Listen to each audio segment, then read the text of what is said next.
ሰላም ቤተሰብ እንዴት ናችሁ? እኔ ሰላም ፈጣሪ ይመስገን ደህና ነኝ።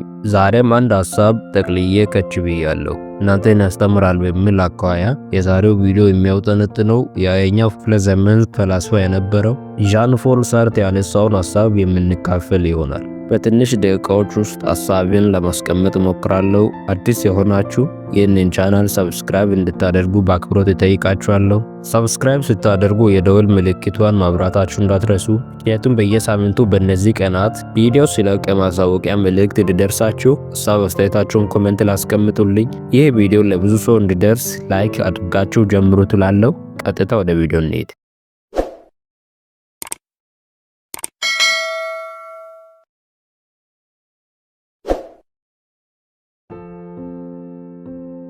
በህይወቴ ለምን ያህል ጊዜ ለውድቀቴ ሌሎች ሰዎችን ወይም ሁኔታዎችን ወቅሰህ ታውቃለህ?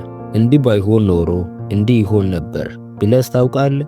አለቃ፣ መምህራኖች፣ ወላጆች የሆነ ነገር እንድታደርግ አስገድደው ያውቃሉ?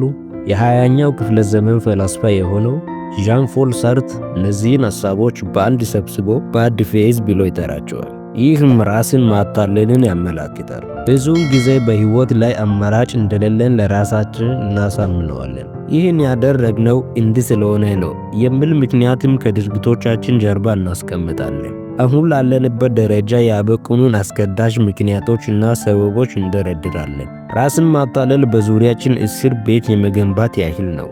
ማህበረሰቡ ባስቀምጥልን አስገዳጅ ህጎች አሊያም ልማዶች ራሳችንን ወስነን በነጻነት ከመምረጥ እንገደባለን። ለምሳሌ ሜሴጅ እንደላከልሽ ወዲያውኑ አትመልሽለት አይነት ተራ ህጎች ጀምሮ እስከ በዳኛ የተደነገጉ ህጎች ድረስ የመምረጥ ነጻነታችን ይገደባል። እናም ራስን ማታለል ወይም ባድ ፌዝ የሚጀምረው ለውድቀታችን እነዚህን ህጎች ተጠያቂ ስናደርግና በእነርሱ ውስጥ ስንሸሸግ ነው። እናም ከማህበረሰቡ ተውሰን የምንወስዳቸው ብዙ ጭንብሎች አሉ።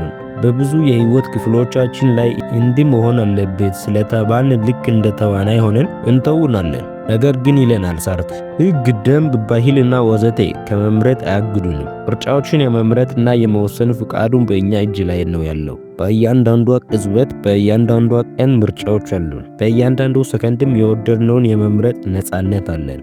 ይህንን ነጻነት ምንም አይነት ነገር ከእኛ ሊቀማን አይችልም። ነጻ ለመሆንም የተገባንን። በዚሁ ልክም ለእያንዳንዱ ምርጫዎቻችን ውጤት የምንጠየቀው እኛ ብቻ ነን። ቀድሞውኑ በሚገባ አመዛዝነን ካልወሰን እና መንገዳችን ወደ መጥፎ መዳረሻ ካደረሰን ከእኛ ውጭ ልንከሰው የሚገባ አካል አይኖርም። ጥፋታችንንም ከማመን ውጭ ማንም ላይ ማላከክ የለብንም። ነጻነህ፣ ነጻነትን ተጠቅመ መንገድህን ምረጥ። ትንሽ ደቂቃ ነው አውቃለሁ፣ ነገር ግን ትልቅ መልእክት እንደሚተላለፍ ስለማምንበት ነው። እናም ተምራችሁበታል ብዬ አስባለሁ። እዚህ ጋር ሌላ ስለ ገንዘብ ነጻነት የሰራሁት ቪዲዮ አለ፣ እዛ እንገናኝ።